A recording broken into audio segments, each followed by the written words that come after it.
Assalamualaikum warahmatullahi wabarakatuh. Saya Rahma Kamilia, NIM 43 dari ES4B, akan menjelaskan mengenai kasus akad qard.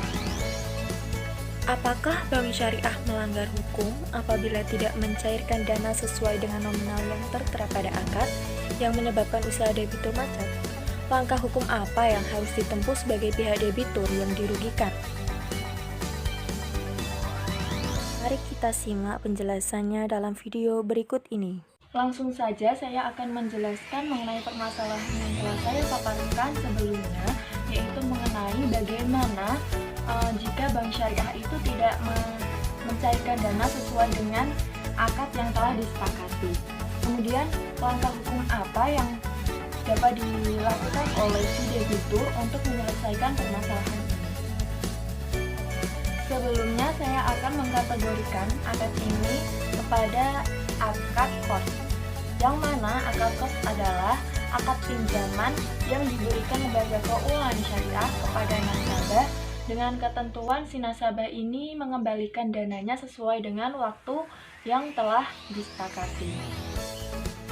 Kemudian mengenai permasalahan tadi, bagaimana jika bank syariah tidak mencairkan dana sesuai dengan akad yang telah disepakati.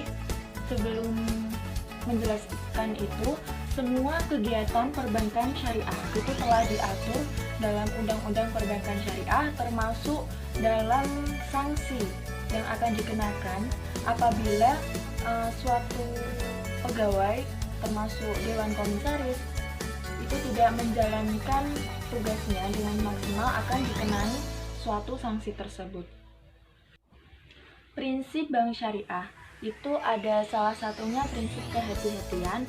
Prinsip kehati-hatian ini memang wajib diterapkan dalam semua lembaga keuangan syariah, termasuk bank syariah, karena sebelum kita menyepakati akad tersebut, kita harus menerapkan si prinsip kehati-hatian ini.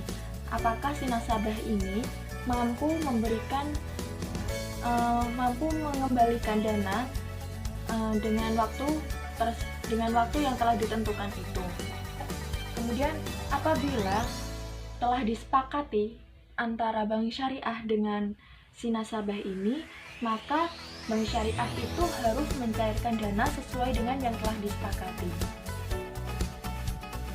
Lalu bagaimana jika ada bank syariah yang tidak mencairkan dana sesuai dengan akad yang telah disepakati? Itu ada sanksi administratif yang ditetapkan dalam Undang-Undang Perbankan Syariah pasal 58 ayat 1, yang mana pada sanksi administratif ini ditujukan kepada seluruh pegawai termasuk Dewan Komisaris yang apabila tidak melaksanakan tugasnya sesuai dengan SOP atau yang telah ditetapkan di Undang-Undang Perbankan Syariah tersebut, maka dapat dikenai sanksi administratif yang berupa denda uang, teguran tertulis, bahkan sampai pencabutan izin usaha.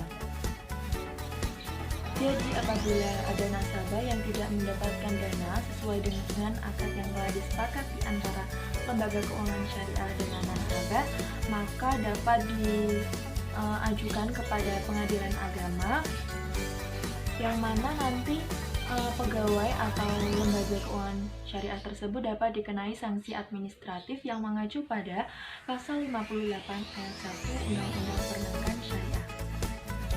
Demikian yang dapat saya sampaikan mengenai tugas UAS Fikih Muamalah Kontemporer. Kurang lebihnya mohon maaf. Wabillahi taufiq wal hidayah. Wassalamualaikum warahmatullahi wabarakatuh.